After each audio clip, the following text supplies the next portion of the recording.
we finally arranged the interview we was being supposed to do, man. Mike, what's up, dog? Man, not much, man. Shit, glad to be here. Glad you finally made it back. I had pulled up on you right before you was about to take off. Yeah, man. It's just the stars aligning. You feel me? Nah, Mike. Before we even got into it, you was talking about a little studio session that you about to go to. Break that down for us real quick. So my homie Andy, he decided to set up this little creative session. You know, inviting everybody from the Ypsi Ann Arbor area who's into music. Right. And you know, calling all the producers to come in, set up their own studios, calling all artists to come through and shit, just create a little EP by the end of the weekend. He sent out an itinerary and everything. Yeah. 4:30 we doing this. From 4:30 to 8 we creating. From 8:30 to 10:30 we laying shit down on the mic. And then from 10:30 till whenever we doing a little kickback, wake up, do it again.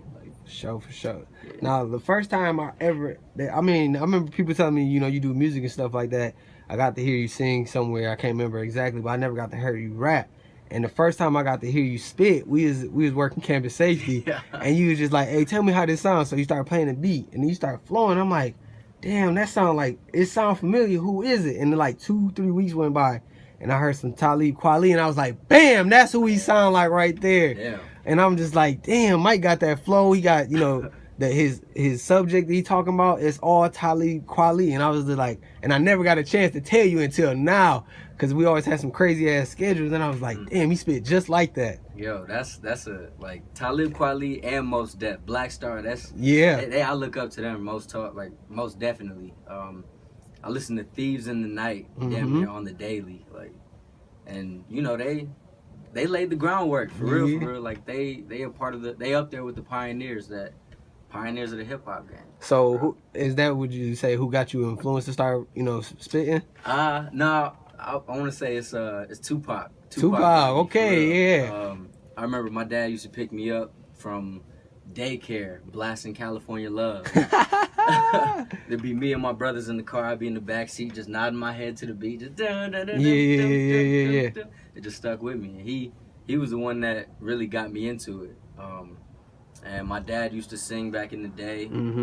He grew up in Brooklyn, so oh yeah, it was, he's around music. Yeah, it's in my blood, man.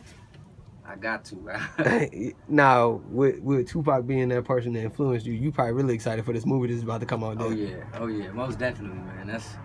I wasn't too proud of how they did Notorious. I thought they could have went a lot deeper with it, but I think they're gonna get this Tupac one right on. I mean, from all the trailers, you got a lot of people excited. And the motherfucker was just like he do. Gosh. Now, what was it really about Tupac that influenced you? Was it his messages or his storytelling? What was it really that made you grasp, his music? Well, I admire everything about Tupac's delivery, from his cadence to like the energy that he puts into every sentence. It's like you can feel that shit. Right. And really, like, he was talking about something that was so relevant even to this day, that you didn't have no choice but to face that demon, but to face that ugly reality. And shit, man, that's something that I can hold on to. Like, I grasp somebody who can stand up in the midst of all this ugliness and say what's real, say what's on his mind, say what's on his or her mind. Cause I know a lot of women do that shit too. Asada Shakur, one of his mentors. Like, she's a brave woman too. Well, it's definitely not. I would say the traits of Tupac that you have, you're definitely. When I was going here, you was definitely a rebel. That's first and foremost. You was a rebel. You was always against the man. Stand up for the blacks and stuff like that. Being the president of Black Student Union, definitely a revolutionary. I could definitely see that from you. And then it just all came together. I would say, like, after I left, you became a captain of the team. You got a poem for opening ceremony. Like, run that down for us, because I remember you was talking about that in the summertime. Dog. So last summer, the provost, we went out to this event in Lansing. I think it was a Juneteenth celebration, and you know, at the end of it, I was just talking to the provost about how important it is for people, not just people of color, but for people to understand the true history of life in America. And it's not just what the history books were trying to teach us. It's everything that they tried to skip over. Like, right. There's so much that was left unsaid that I felt needed to be pushed out there. So yeah, the provost approached me and she asked me if I would like to speak if I wanted to do a speech, and I told her straight up, I was like, nah, I don't speak in front of people. Like, I keep all that to myself. Right. Yeah. And she was like, okay, I figured you might say that. So how would you feel about doing a poem? And I was trying to figure out like how she knew that I did poetry. It turns out that my poetry teacher, Miss Moss, she kept one of my poems on her desk. Yeah. And, the provost came in and read it, and she said that it moved her to a level that nothing else that she has ever seen or heard before has moved her to. Damn. And that right there, like, that meant a lot to me because like, shit, I believe lyrics, I believe words are the most powerful thing ever. Like, its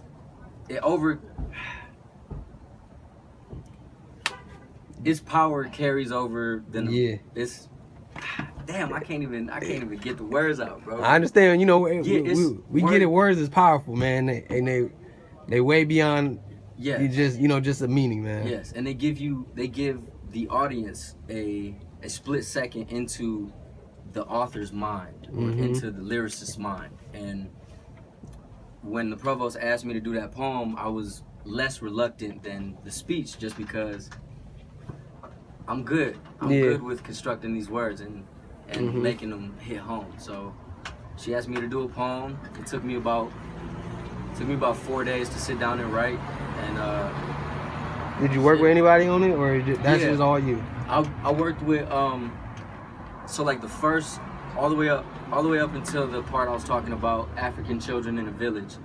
That was all me.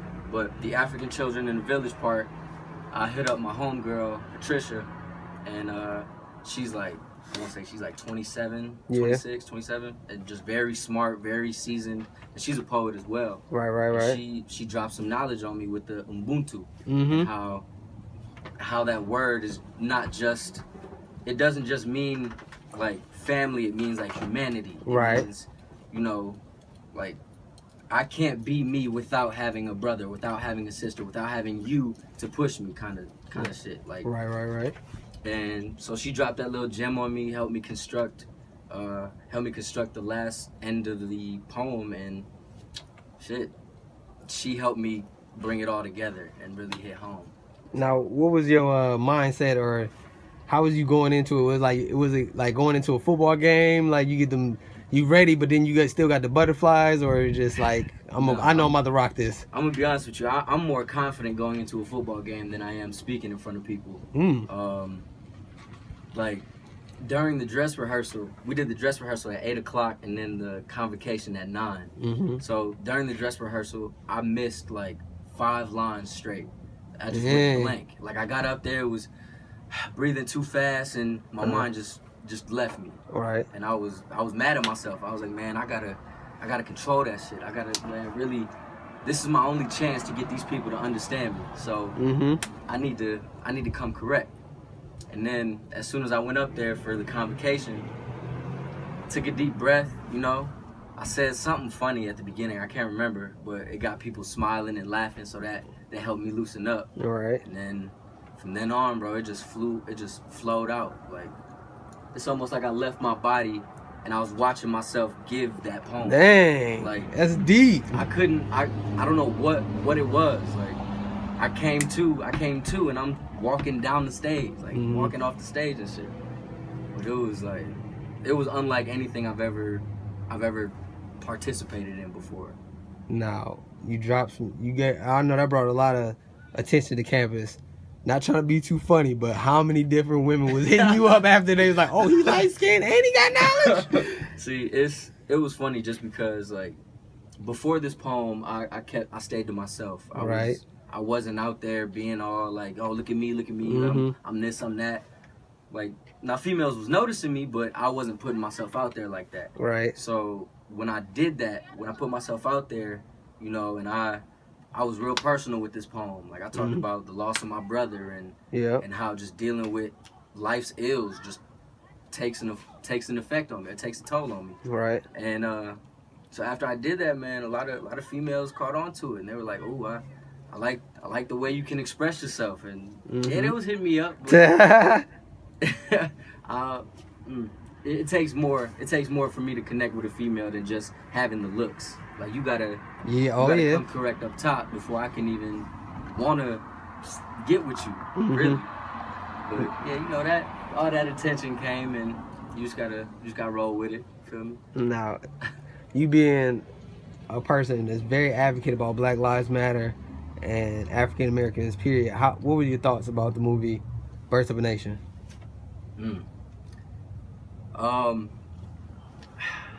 I got a similar feeling to how I felt after 12 Years a Slave. Except 12 Years a Slave didn't get me motivated. Okay. It gave me just that quick glimpse that every other slave movie gives me. Yeah, yeah. And really just pisses me off, but doesn't piss me off to the point of wanting to go out and do something about it. Right. It'll just show me some shit and be like, damn, like, they really did us wrong. Man, Birth of a Nation, that had me like, it just had me thinking. It had me putting myself in Nat Turner's shoes every chance. Like, every time, every situation, I would try and put myself in his shoes and think about what I would do in that situation. And to be honest, I couldn't think of anything different that I would do. Right. Like, the way he used the venue of religion to get through to, or to get off of the plantation that he was in. Right. To get through to other slaves was like, that resonated with me.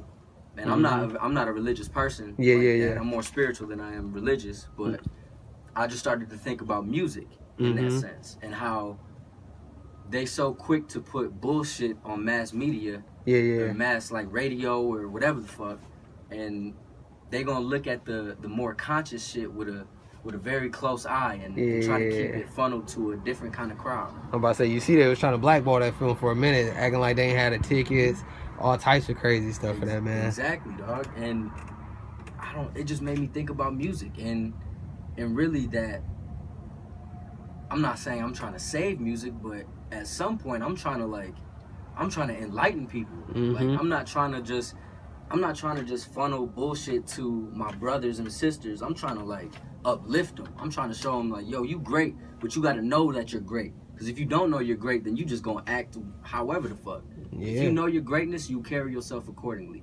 That's what I believe. Now, what you saying that? How I feel like whatever you about to go do in that session, you about to mix whatever J. Cole or Nas. I feel like if they could come together and put like an album or a mixtape or even a song, I feel like that's what you about to go to the studio and drop. Because you got so many messages in your music and stuff like that. And even outside of music, you try to give people a message and stuff like that. So I really feel like you carry what you speak about in your music and give, like you said, you're not trying to put bullshit out there. You're trying to uplift people and get, people aware of what's really going on, man. So like, I don't know if you heard about this film, 1804. Okay, the 1804 film, I've been talking to a lot of my brothers about it. It's about the Haiti Revolution that happened. Haitian Revolution? Yes, sir. Yes, sir. Make a movie on yes, that? Sir. Bet. And they basically said it's gonna be like Birth of a Nation times 10. So, and I just got a little glimpse of it last year, a quick little documentary. It wasn't nothing too major, but just getting a glimpse of that just makes you think about what the world, matter of fact, not the world, but black people are capable of, man. From, people in Haiti don't have nothing, and when they had nothing in Haiti and they probably got treated the worst, people in them islands got treated the worst, and for them to overthrow a whole different country and countries trying to come in, and they did it with nothing, man. It's crazy, man. So I can't wait for that film to drop. I remember seeing that on the Breakfast Club. Now, with music, are you working on any music right now outside of that EP? Are you? right now, I'm just sticking to the writing, like for right now.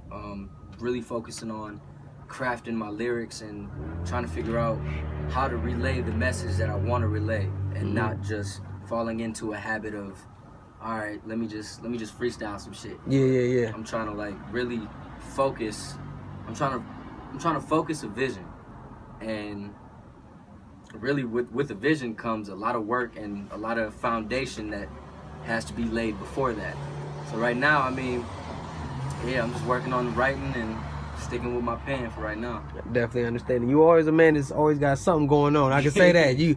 It's like every time I see you non-stop working, you got something cooking up, whether it be with Black Student Union or with your music or you writing or just freestyling, period. You always got something going on. And I wish it was more people out there to see the same way you would see it. Like, you just always got to keep something going for yourself, because these people going to try to take something away from you as quick as possible, man. Of course, man. The idle mind is the devil's playground. Hey, man, I remember my brother told me that, and I ran with it so bad. Now, what's one thing, before we get up out of here, what's one thing you would give somebody that's coming up, not just in music, but a piece of advice, just somebody that's grown up to shape their mind or mold their mind? What's one piece of advice you would give them? Really stay true to yourself. Like, don't let the outside influence too much of your inside. Like, now I get like you're only as good as the company you keep, and I get that you can be a product of your environment if you let it happen. Right. But a lot of people don't understand that they can control damn near everything with their mind if they just sit back and focus on it, and really figure out what they want to do instead of following what the next person is doing. So really, stay true to yourself and trust the process. Hey. You trust that process, bro. You gonna eat at the end of it. Appreciate it. Now, Mike, finally we got this done, man. I appreciate you stopping before you took off. I caught you at the right time, man. I really appreciate you sitting down and having this discussion with me, man. Thank you for having me, bro. I appreciate everything, man. All right, appreciate it, Mike.